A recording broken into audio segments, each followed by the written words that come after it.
providing resources.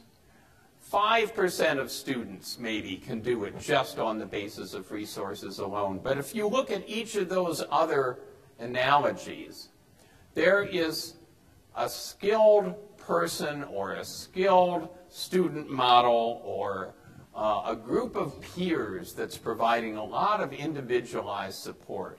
And we have many students, I would argue most students, including all three of my children, who would not make it in a world purely of resources and blended learning without a lot of skilled facilitation of which resource to use when and how to customize that to their needs.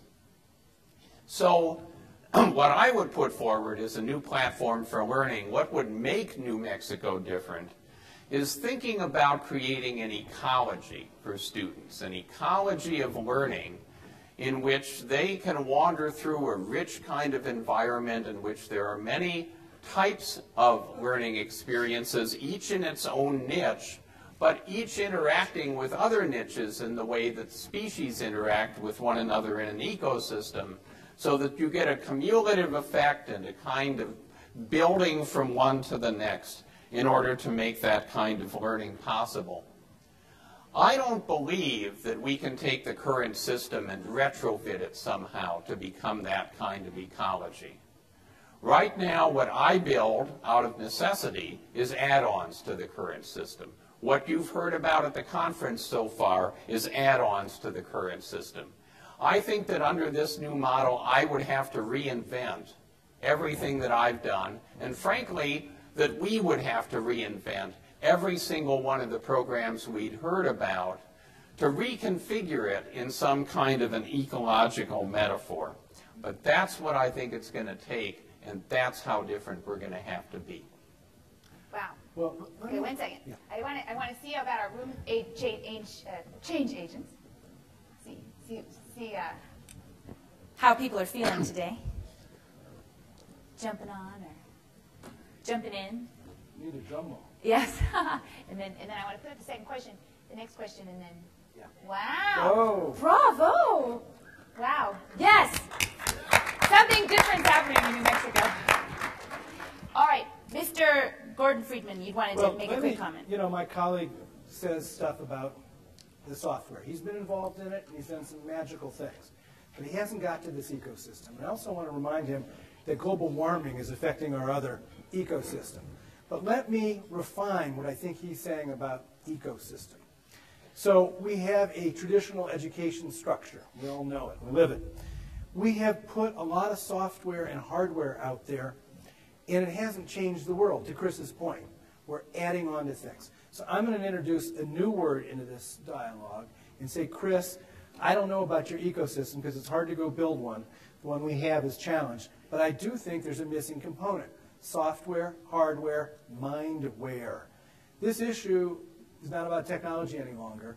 It's about us connecting these resources in ways so that our students can help us. And by the way, my litmus test of a successful transition for the education system is that I will be able, and you will be able, to retire on your 401ks when the time comes.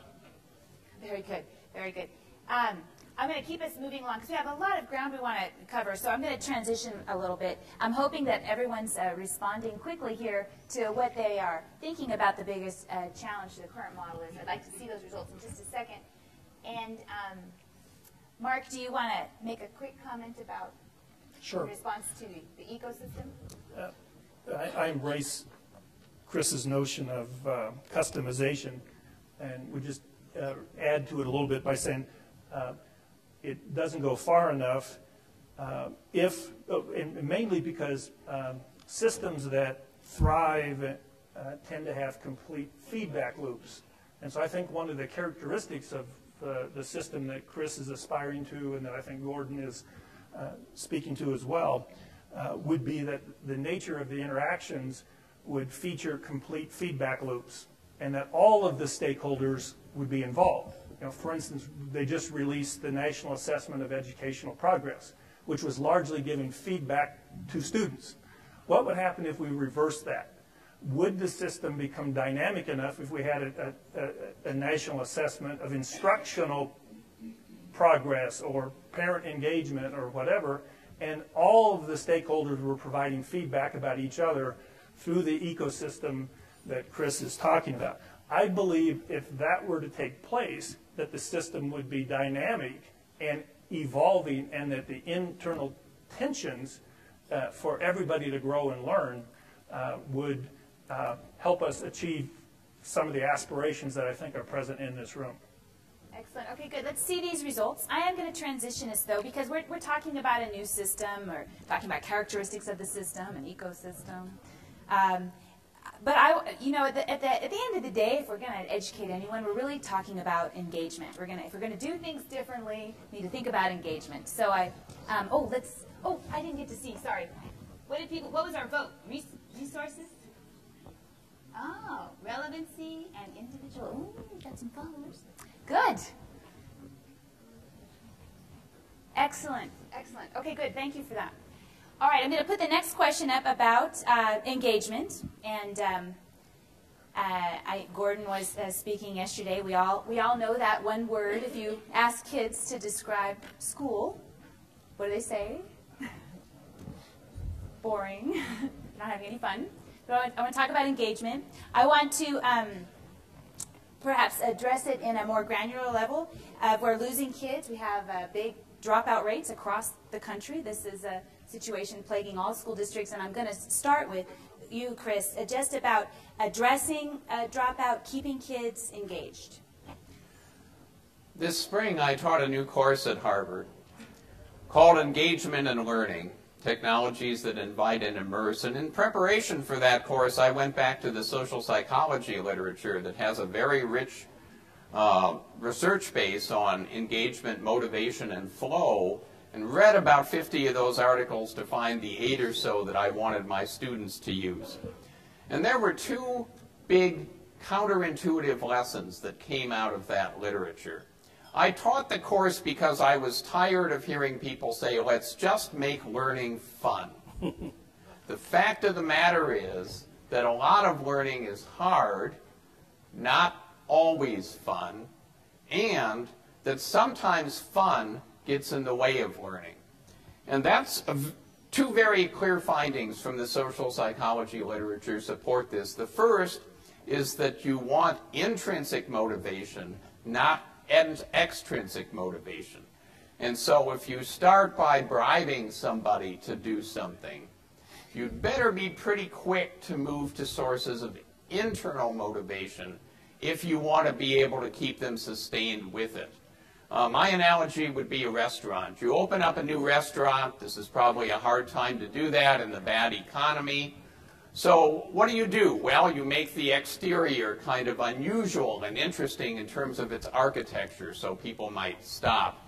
You have attractive people of both genders out in front of the restaurant handing out flyers and trying to get people interested. You got a big sign in the window of the restaurant that says 50% off your first meal, and you get people in the door through that kind of extrinsic motivation.